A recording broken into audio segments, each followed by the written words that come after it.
तो हिमाचल प्रदेश में इस बार देखना होगा कि क्या सरकार के खिलाफ गुस्सा चलेगा या भारतीय जनता पार्टी का जो पूरा इलेक्शन मैनेजमेंट है वो बाजी मार जाएगा। क्या प्रमुख मुद्दे हैं इस बार चुनाव के, हमारे सहयोगी सौरभ भी हमारे साथ जुड़ेंगे, पर उससे पहले मैं आपको बताता हूं कि किन मुद्दों पर ज्यादा अभी तक चर्चा सुनने को मिली है।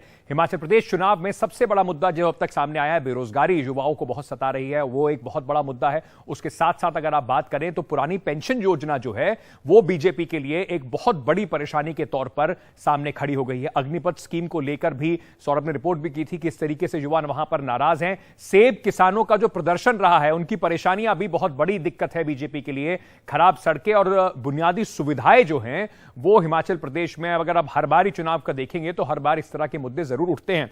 सौरभ शुक्ला मेरे सहयोगी इस वक्त हमारे साथ जुड़ रहे हैं। सौरभ, काफी दिनों से आप लगातार हिमाचल में हैं, लगातार जमीनी जो माहौल है उसको समझने की कोशिश कर रहे हैं।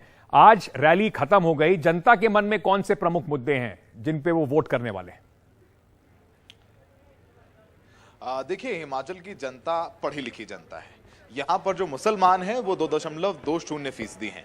यानी जो एक कैंपेन होता है हिंदू मुसलमान वाला, वहां पर ये होगा नहीं।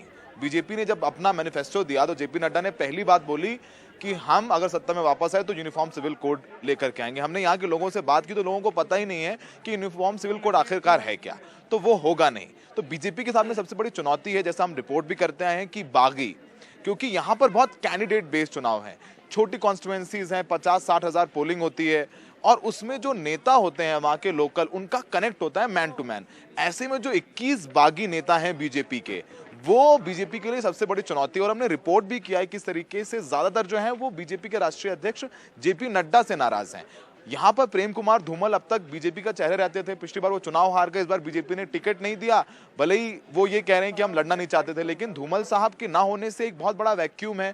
उनके जो करीबी लोग थे उनको टिकट नहीं मिला। तेजवंत नेगी जैसे पूर्व विधायक हैं, होशियार सिंह हो गए, या फिर किशोरी लाल हो गए, जिनका मौजूदा उनका टिकट काट दिया। कृपाल परमार को पीएम ने फोन किया तब भी नहीं माने। सोचिए अंकित कि पीएम किसी को फोन कर दे, और आप हम समझते हैं पीएम का क्लाउड क्या है, पीएम किसी को फोन कर दे तो आदमी घर बैठे और प्रचार करे कि मुझे वोट मत देना, पर फिर भी कृपाल परमार चुनाव लड़ रहे हैं और प्रचार कर रहे हैं और बीजेपी को चुनौती दे रहे हैं। तो बीजेपी के लिए सबसे बड़ी समस्या ही यही है। और यहाँ के लोगों के दिमाग में है कि वो किसी को कंफर्टेबल नहीं होने देना चाहते हैं। इस बार देखना होगा, क्योंकि ये कह रहे हैं कि इस बार राज नहीं रिवाज बदलेंगे, ये बीजेपी का कैंपेन है। लेकिन लोगों के मन में जब बात करते हैं, सेब का किसान नाराज है क्योंकि उसकी एमएसपी निर्धारित नहीं हो पा रही है।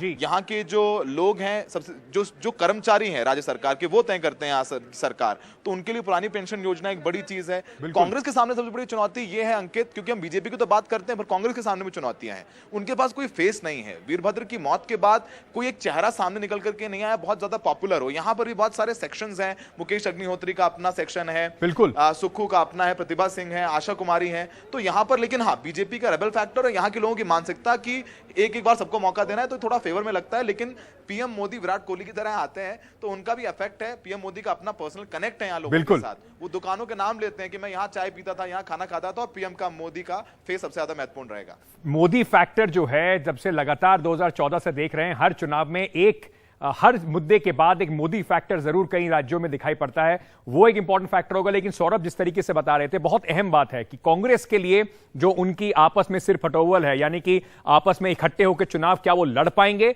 और बीजेपी के लिए रेबल फैक्टर ये किस तरफ चुनाव को बैठाएगा, ये जरूरी होगा देखने के लिए। सौरभ, बहुत बहुत शुक्रिया हमारे साथ जुड़ने के लिए।